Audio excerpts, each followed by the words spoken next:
It's not.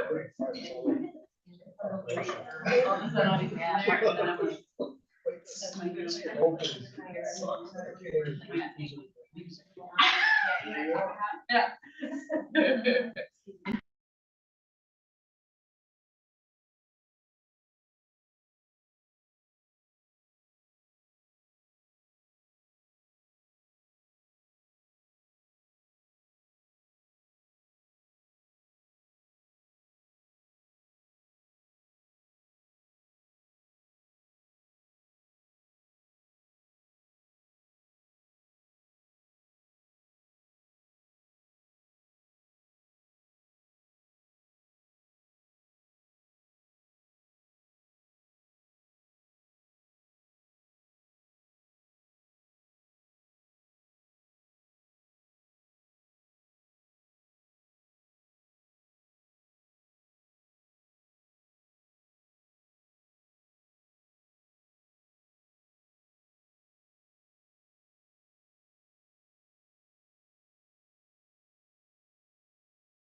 Michelle, do you? Yeah.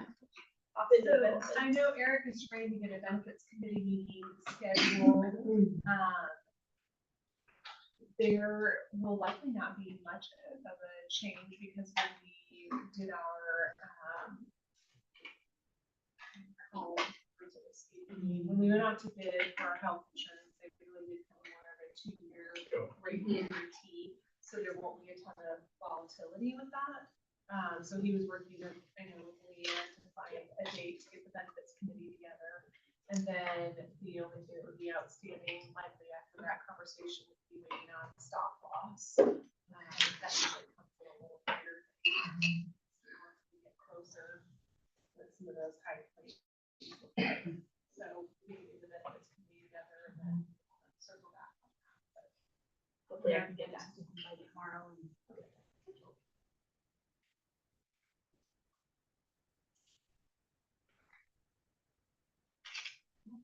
high school committee.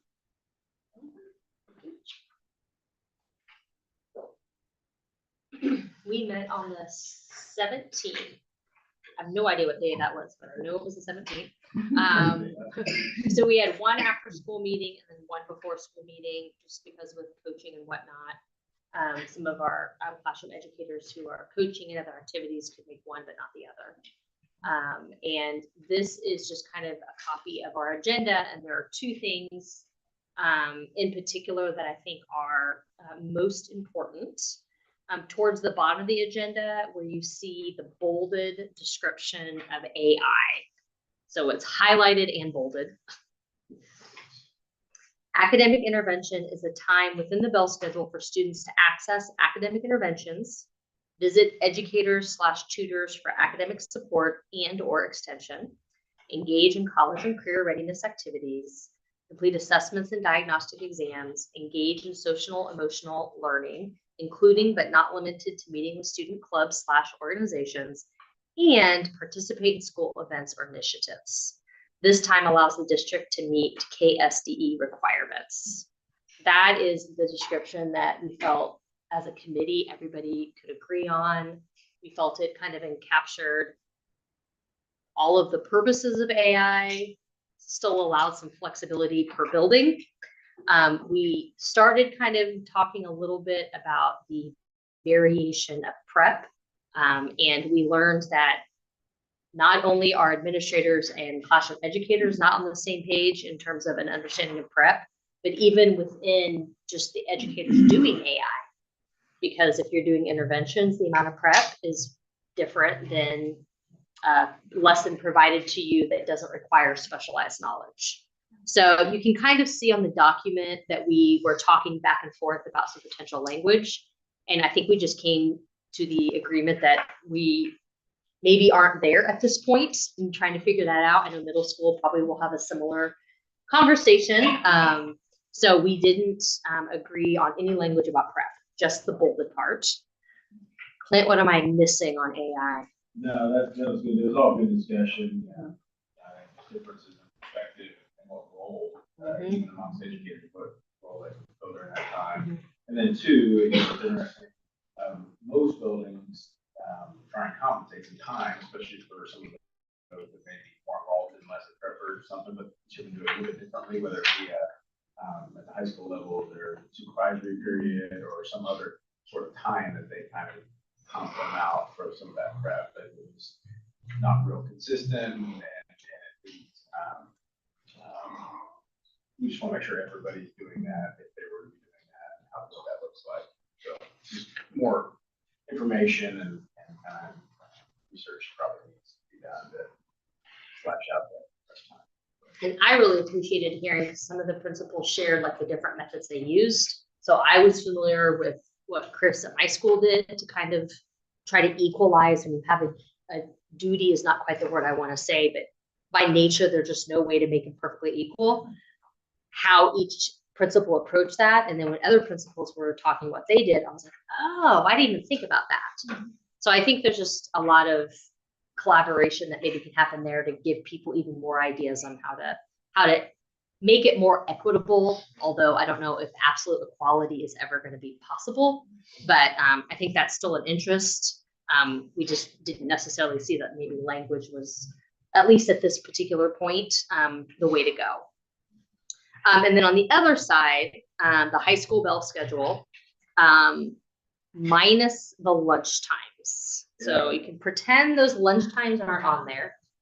Yeah, that question came up, and I talked the other day, and really that was just kind of some sample lunch times, but it really varies upon building because of their physical space. Some can run 3 lunches, some have to run 4. So, but ultimately, I look what's in the P&A right now under high school stuff really doesn't have a specific lunch time. It just has that block of time and it designates 25 minutes of lunch. So again, because of the physical setup of some buildings, some can run more lunch shifts than others. So we would just take out the actual lunch times in there. And so, for example, on Wednesday outlaw, and if you'll notice on Monday, Tuesday, Friday doesn't have any lunch time in there.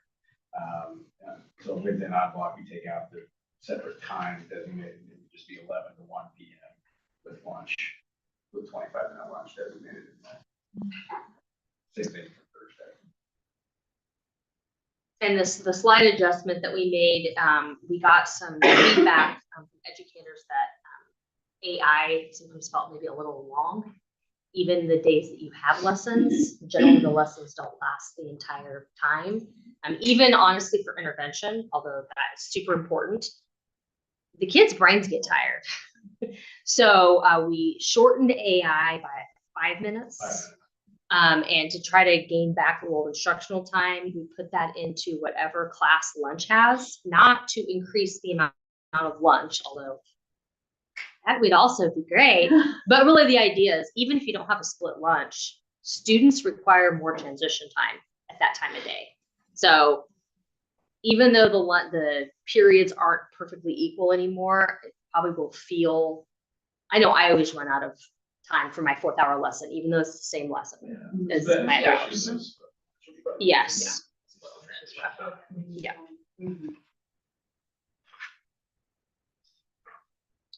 No, Clint, what else did we forget? I think that's it. I mean, as you can tell, I mean, obviously the schedule, other than the 5 minutes and the shift to the earlier starting time, the schedule by that, right? So, and we thought that was important too, just with all the other changes going on, to not having too much change. And we didn't really spend a considerable amount of time like imagining different schedules. We Right. did a pretty deep dive in that a couple years ago. So if we feel like that needs to be done again, just not this year.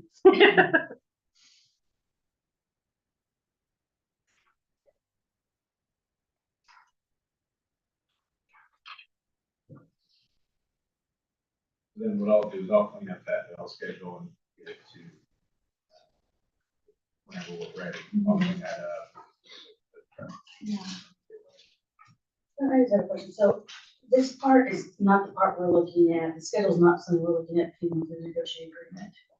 Well, it's already in there. The schedule's already in So there. we're Yeah. looking at- yeah. So it would be replacing. Just the high school schedule. Yeah. So middle school has nothing, okay. Right. Middle school doesn't have the actual bell schedule. Yeah. does it?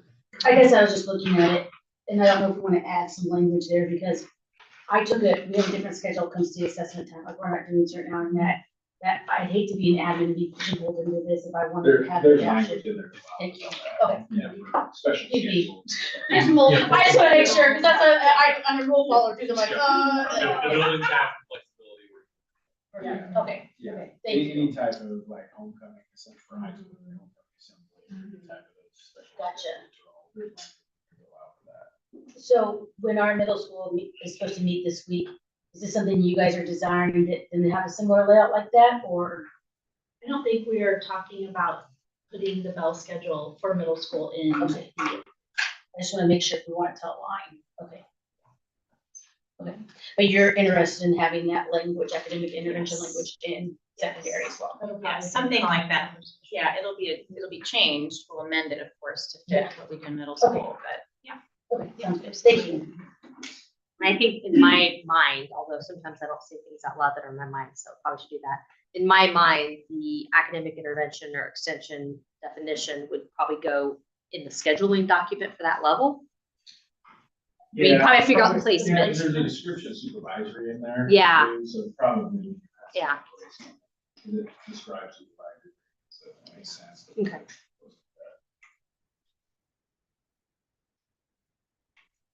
I have a question that is going to sound like a joke, but it's not. I love those questions. With AI having a little bit more of a global, was that something that was discussed at all about whether there needed to be any kind of change in what it was referenced to? There is no description currently. Okay. So I think it was our interest to have a description. Okay. One that was broad enough to allow buildings the wiggle room they need to meet the needs of their students. Definitely don't want to get in the way of that.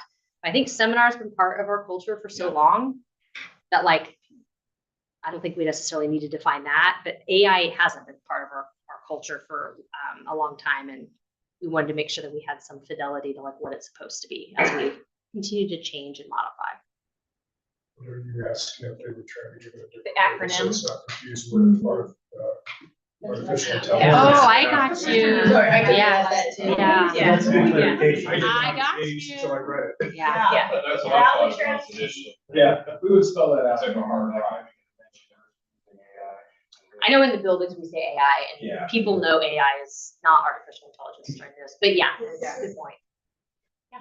What do you all call it at middle school? Or is it very- Interventions, academic Yeah, intervention, so or schools call it extension. when We call it wolf time. they make it near here. Yeah, I wanted to, Yeah. There's But that can be tricky. No, it can be, It's and that's not- not, it's Yeah. not a joke Yeah. question. That was No, a it's good a good question. one. So. Anyway. The other AI has been quite a topic. Yeah. So, people are familiar with that.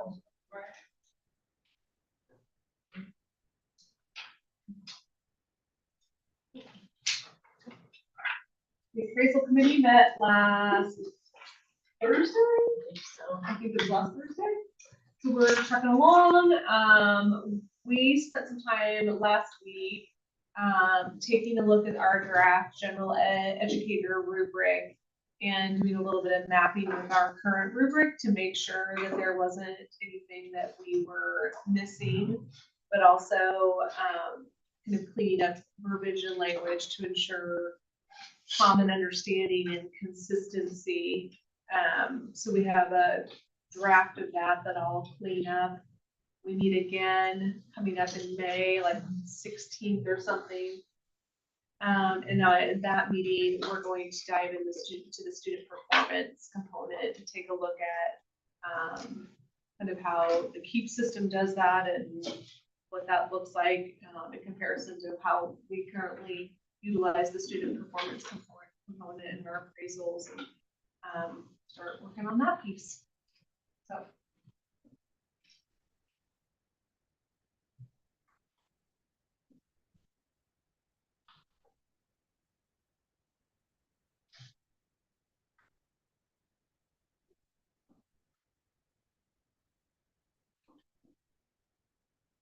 I printed the right version of the 25-26 Because we kept, and we're in the new version.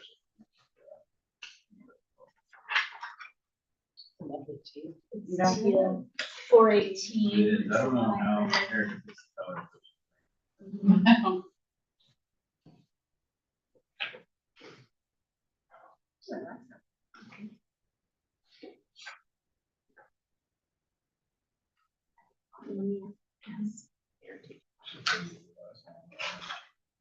Oh, good grief. I thought that was only on the key. It's on this one too. It's gonna be everywhere. It's everywhere. This is the latest one. Okay.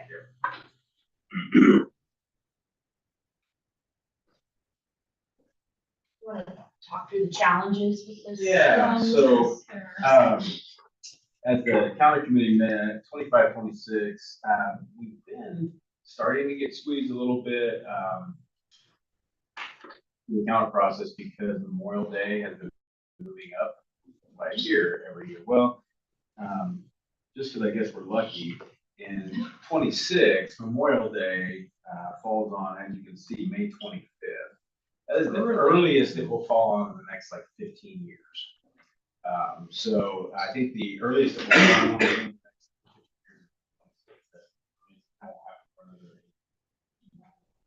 So obviously, this is kind of the biggest crunch year as far as, we talked August 1st, we're bringing in educators to our tradition, being wrapped up by Memorial Day. So it really squeezed us by about a week throughout the year, to be honest with you, because in 27, that Memorial Day actually rolls back to May 31st.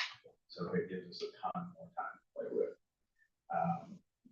So for that reason, a couple of the bigger accommodations made in order to keep the same number of minutes / days, obviously, for attendance reasons and satisfy state requirements.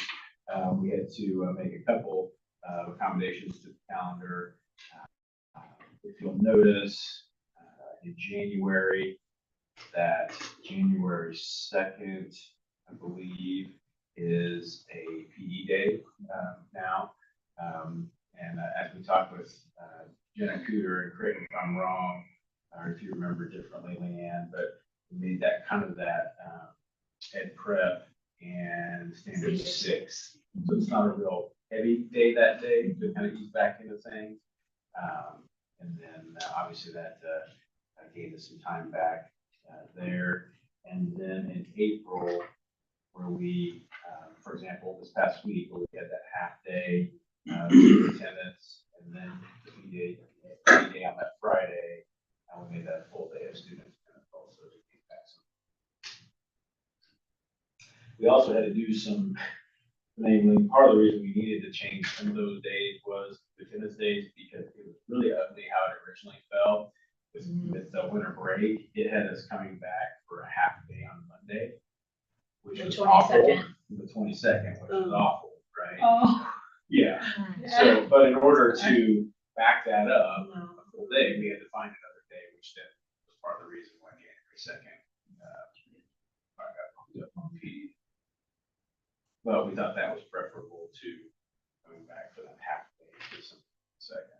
Not to mention getting pretty close to the holiday there too. Day before, day before.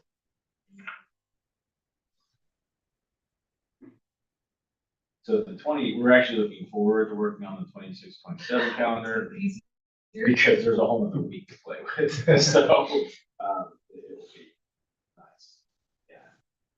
Will the committee use, I know on the district survey, there was some feedback gathered about what our priorities for staff. Will that Yeah, when we be get that helpful? district survey back, yes. And those are questions like how important is it to you to, finish before Memorial Day, to have those 2 weeks and Carolina break, those types of questions. And then our fabulous Angie found, if we're working on our cleaning up our inclusive language for conferences down at the very bottom. Still has parent teacher conferences. So we'll be Draft version F. 63. You're welcome. Yeah, and that's all right. Yeah, the other change that we came back actually after, calendar committee, Shelley, had asked, because online registration, I think we had to go from July 7th, which was like the Monday after the holiday, of the 4th. So she asked for her people to have maybe 1 day to make sure everything was geared up and ready to go. So we changed that to July 8th, where online registration starts versus July 7th. That was version D. So, We're on that. and then, yeah, We're gonna get there. that's right. And then there was a cleanup on the professional development calendar. It was inclusive language as well. And it's like inside. Jenna has already made the change in the correct one, or this is for 24-25. It's posted on back on the website with the correction. But as I'm just looking over it, as we work through language changes for leaves, there may be more changes that we need to make. So I'm noting that. The domino that's Yes. going to stop, right? Right, so, this will probably need to be revised, so stay tuned.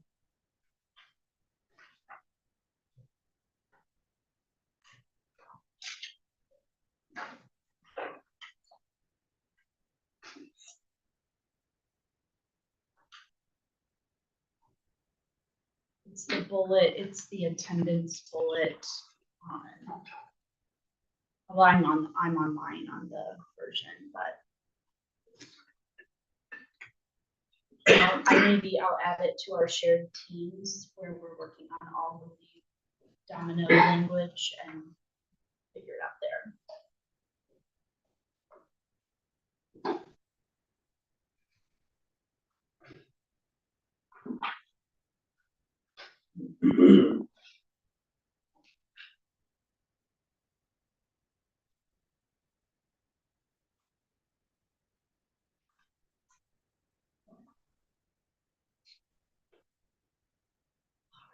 Well, I think, the next part of the agenda is kind of working through some final drafts or, getting closer to the final versions of drafts. So I guess, do we want to launch out three and go from there? So in our draft consensus folder, is that where we're looking, right, Michelle? Where you did you put in the red line version that we want to look at tonight, or? And Jennifer, you have access now to SharePoint, or no? I think you do, because the agenda did not turn red when I tried to. Do you want to drop it in there, Pam? Thank you. Is it the same thing? Is it the same thing you emailed? Yeah.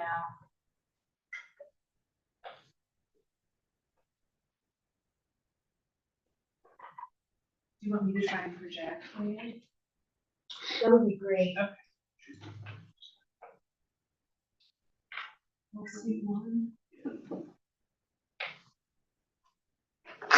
Are you in there, Angie? You can attempt to do so.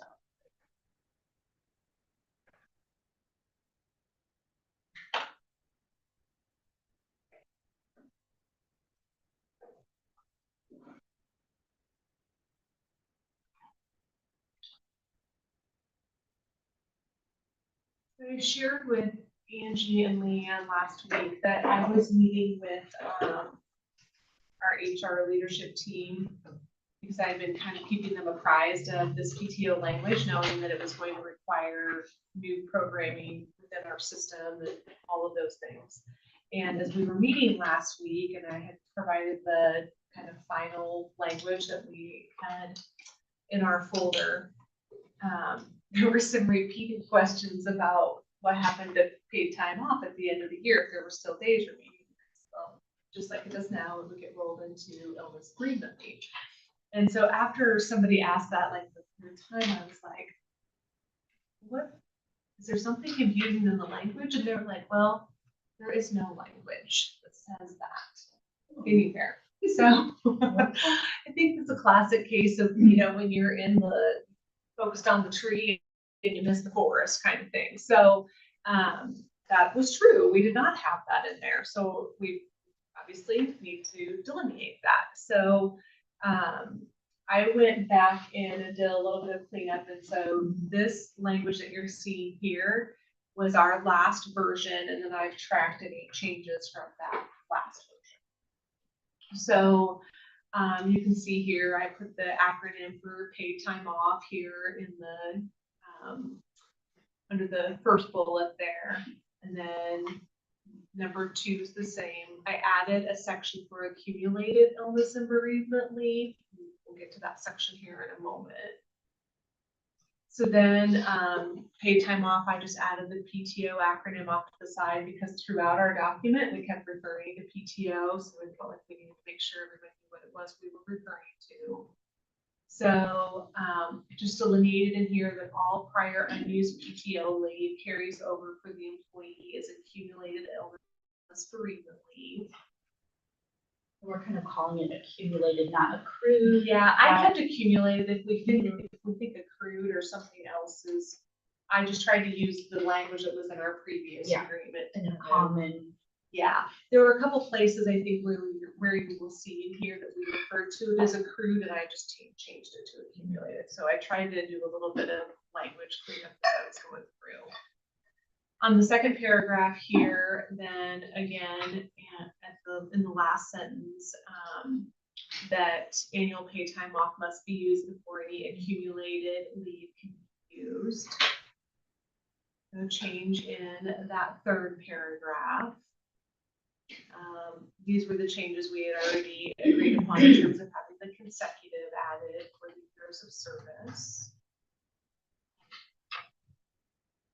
So top of this next page is where it references the fact that there's that option to use leave for the death of a household or immediate family member. So you can see here that up to 5 days of leave in a contract will be provided to the employee at no deduction from the employee's yearly and then I said paid time off or accumulated illness bereavement leave, so that all stays the same. Under blackout date provisions, I didn't have any changes there. So under prolonged absences, end of the year and end of employment, here's where there's going to be a few more changes. So in numbers 1 and 2, I didn't see the changes that we needed there. Number 3, the front part of that stayed the same. Resignation or termination of employment will automatically void, and I just thought we needed to delineate and say that voids all paid time off and accumulated illness bereavement leave, except those specified in the retirement insurance benefit plan. I had the word resignation in there, and I kind of tried to come through to figure out how we had resignation in there. I'm wondering if it just accidentally got, kept in there from some previous language. And then for number 4, I kept going back and forth on this. So I'll kind of walk through my thought process and you can tell me if it seems confusing. So returning employees with paid time off remaining at the end of each contract year may roll remaining PTO to accumulated illness bereavement leave at a 1-to-1 day ratio, exchange up to 3 days of current paid time off for 75% of the daily substitute rate at the end of each contract year. And then this last one has always been there, and that's exchange the accumulated days for contribution to the district's employees health reimbursement account the year the employee will be retiring. So I felt like we needed to delineate that that's for staff that are returning to the district, because we said up here that if you are resigning or leaving the district, that there's not any paid out for that. So then I added this section, this is the same language as previously in our current leave language. I made it a whole new section because this will be a whole new set of leave, just like it is now, and that's that accumulated illness bereavement leave, and then the definition of when that can be used, which is the same definition as what we have currently in our language. And then just the rest of this is just some renumbering, and again, cleaning up the language that was referencing accumulated illness bereavement leave, because we had accumulated paid time off. We are going to have accumulated paid time off, so I believe, just go here to make sure.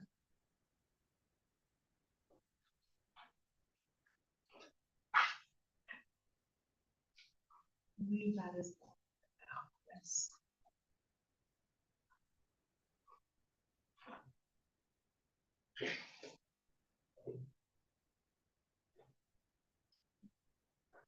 Hopefully that clears up the any unused PTO does roll over still.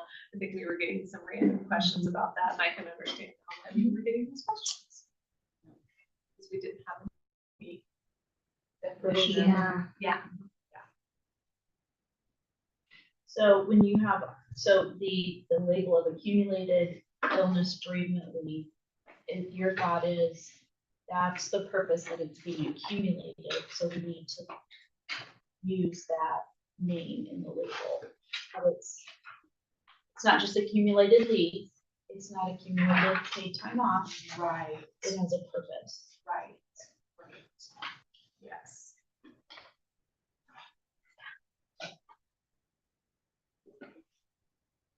Because Because otherwise we won't have a delineation between PTO and this kind of leave. And I'm afraid then the assumption will be that it's just all PTO, which was not our intent. I am wondering a little bit, and I haven't worked a second in HR in my life, but you'll be tracking then paid time off that's non-discretionary, and we have this list versus accumulated illness where you have a shorter, different list of criteria. And I'm wondering if a simpler approach might just be that the accumulated time is only non-discretionary. Well, I think though, when you talk about this list here, which is that person, that is going, that would only be used when somebody wants to take PTO on a flat. Right. So what my team is currently working on is how do we develop a form for someone who wants to take a personal, PTO on a blackout day. And it may be for a non-discretionary reason, the similar process we have now. Versus if somebody's taking PTO, we really won't be asking questions unless they kick over and take more than 3 consecutive days off. Or we'll be shooting the, we'll make sure you aren't eating FMLA. Does that make sense, Eric? I think so. If you have a simpler idea.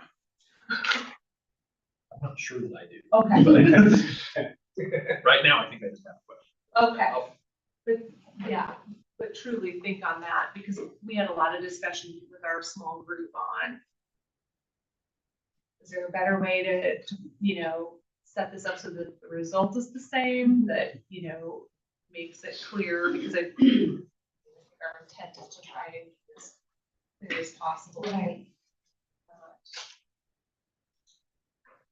But also not have a whole bunch of questions on the front end when somebody wants to take PTO off, because I know that's the piece of what we're working to get away from. So.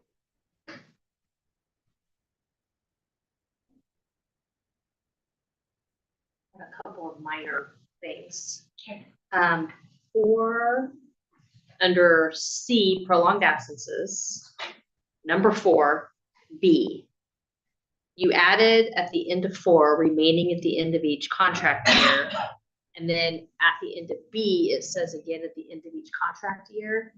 Do you think we need, maybe we do need both of them there? I forgot I had it as a sentence above.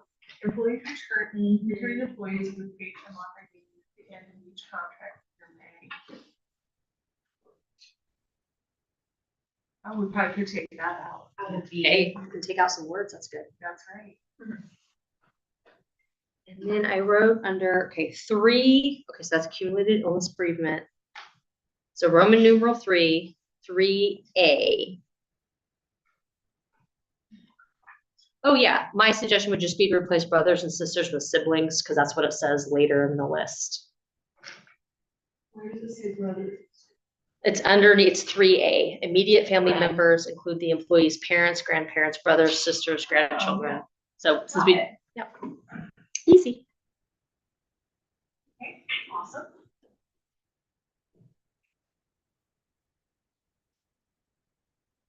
The other thing that my team was asking about was the grandparent leave, because then.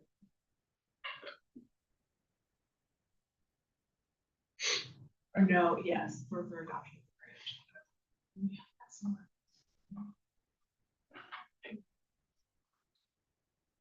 No, I don't think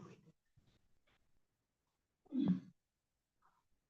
The only place it's in this policy anyways. Yeah, so that was the other thing that was caught, that was like, so grandparent leave isn't a thing anymore. I was like, oh, pretty sure we were continuing with honoring grandparent leave, but we didn't have it in the language, so. Somehow this whole little section got left out.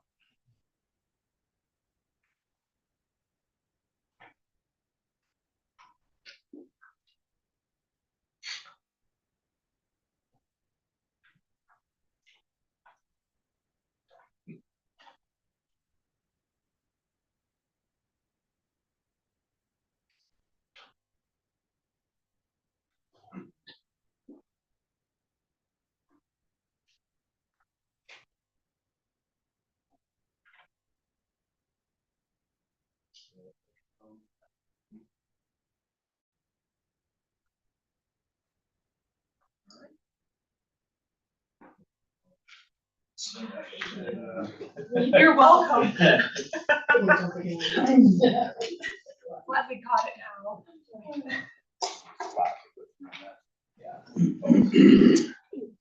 Lot of words.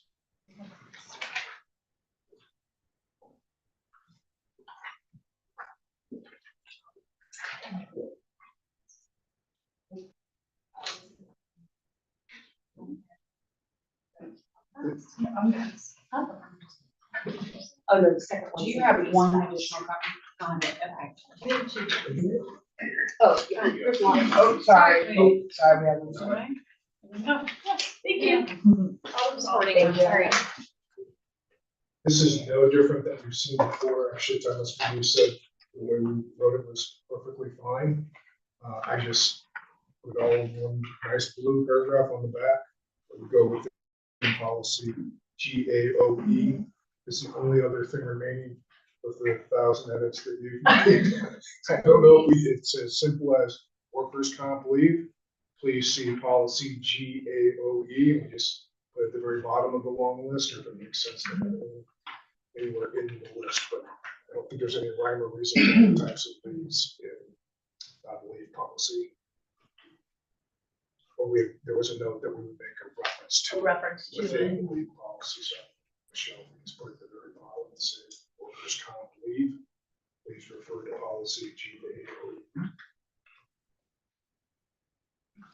Or would it be better on the list? Yeah, I wasn't sure. So maybe put it above other approved absences. Maybe. I Oh, mean, literally, never it's a bring pointer up over one. to the policy. Right. So now we're gonna have to read out the budget. That's what I was gonna say, you got it open, can we I just buffed up on Roman numerals. throw it right in?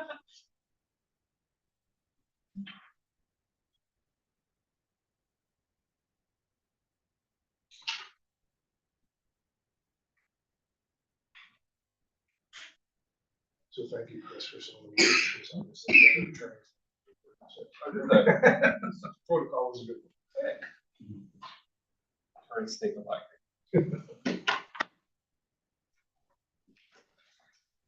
Gosh, tell me again how you worded I would- that. I think it's as simple as workers' comp leave. Is the heading, and right underneath it, please refer to policy GAOE.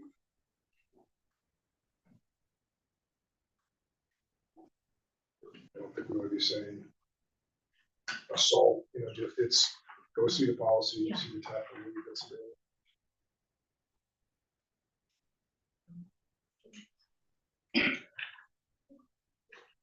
Does it matter if the word accrued versus, what was the other word that you used? Accumulated, does that matter?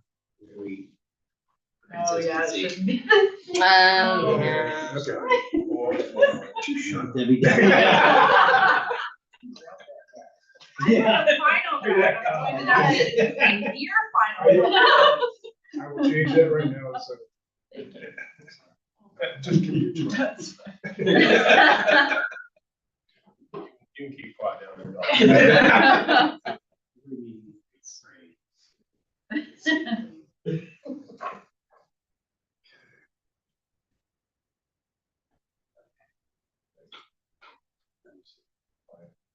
So now, is the next step of this just like it goes to the board and like For the board. for the board to approve and? GAOE. It's a good Yeah. question. Would go at the same time as the negotiated agreement? I don't think it necessarily would need to, right, because this is its own Sure. thing now So that, it's yeah, just so that it can go process. whenever. Right. Yeah. Yeah. Okay. There we go. Okay. Do it. Yeah. I'll see what looks like.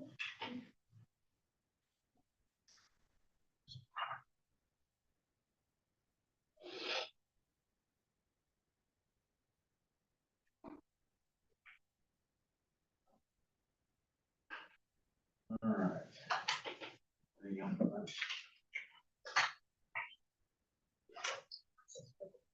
So I put it in between sabbatical and other absence.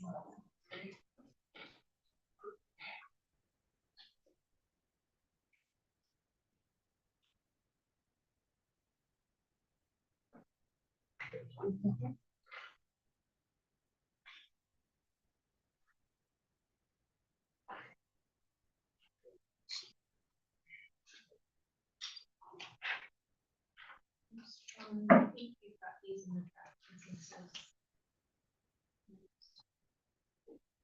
Cleaned up GBI, GBK.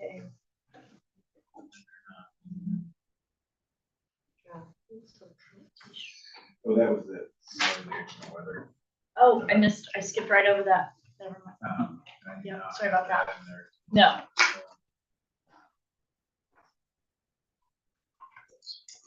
I skipped over the inclement weather. So sorry.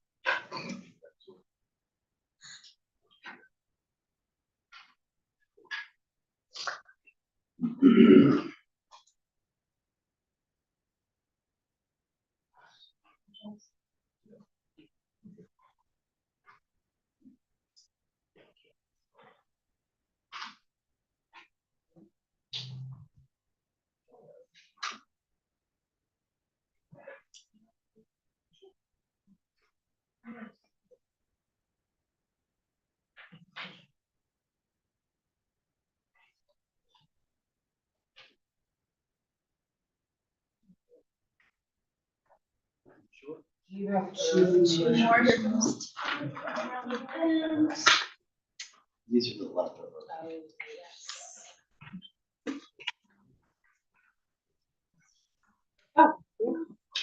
we had referenced, carbon ranches with the specific, employee groups that we talked about. And I was talking, together for this week, I referenced some language that was in the form I had for the AV plan. Sheet, and she referenced the language she had, and we were looking at two different sheets, because apparently there's two different versions. We're like literally on the gym. I'm like, what do you have? Yeah. And then it was like, well, what's the one that Todd emailed out? That was the wrong one. Date on that one. So, I think what happened was, if you look on the back, I'm pretty on the graphic at the top, with the school bus, but, on the side of the time, the school bus at the top. That was some language that was kind of our final version, that came out last, July, I guess, when we kind of developed that. And then the version of the school bus on the top, I just cleaned up a little bit by graphics and kind of used kind of that forward-facing document. They put graphics and it was pretty and formatting. It's a lot better than us that don't have skills in that area. So that's why they're a little bit different. But the only difference in the wording was I think they shortened out where it says 12-month administrators, and then we include 12-month certified and classified employees. So that clarification, that's when they said, oh yeah, well, if it's in the back, that means our interest. And so the original document actually already said that. So we will make sure that we get the versions consistent, have those match. I think we're done with those for this year. Yeah, we're good. World's coldest part.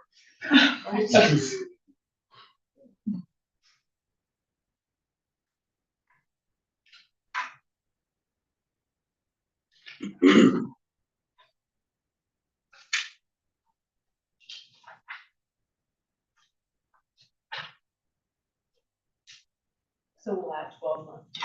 Yeah, it's right. And we say, yeah. That goes like 12 months. Yeah.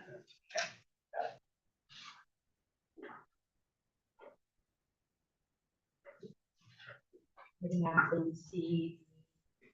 This is all just going to be, you know. Probably we can get right and everything ever.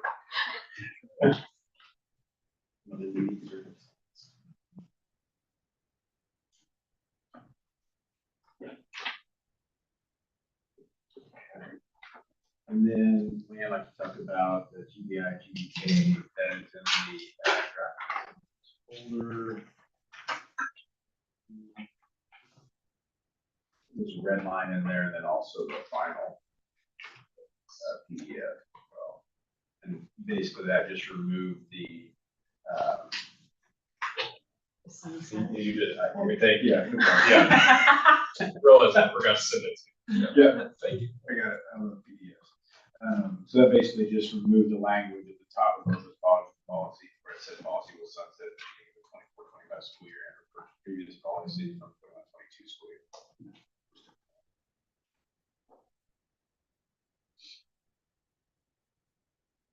And then I think the last thing on this agenda item is, is it the policy review committee or language review committee, whatever our fall committee was. Yeah. We went through and looked at, the entire NA and looked for language that needed to be updated. And so I'm working through each of the policies. Right now, the recommendations are in there, so I'll keep popping in all the policies that are updated so that they'll be ready for the final version of the negotiated agreement as well.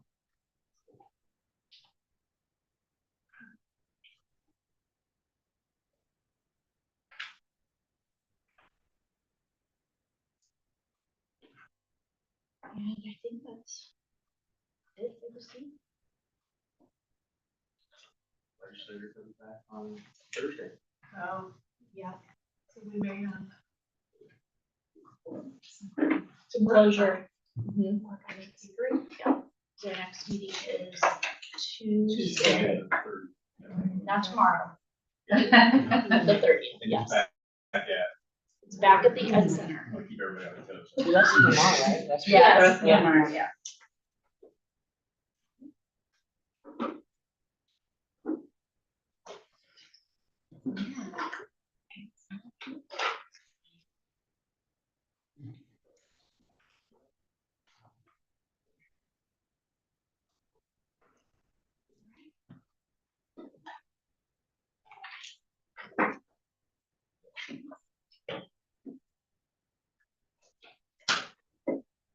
Thirty tomorrow, Todd.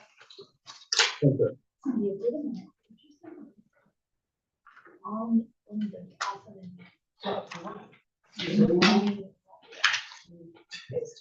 It's Todd's meeting. I don't know. Maybe it was, maybe- I thought you sent this one. I think it's copies. We'll figure it out. We can go. Okay, Oh, you're right. yeah, Todd, I have, I have an appointment, scheduled, scheduled. That's fine. You and me. Maybe you can bear to go on. It won't be nearly as fun. I know. Oh.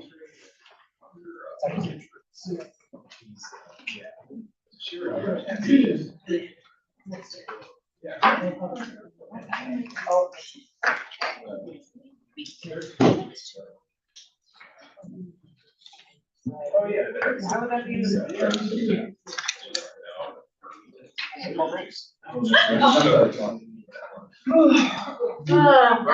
you said it for me. She would have talked to me. Maybe 8 minutes. Okay.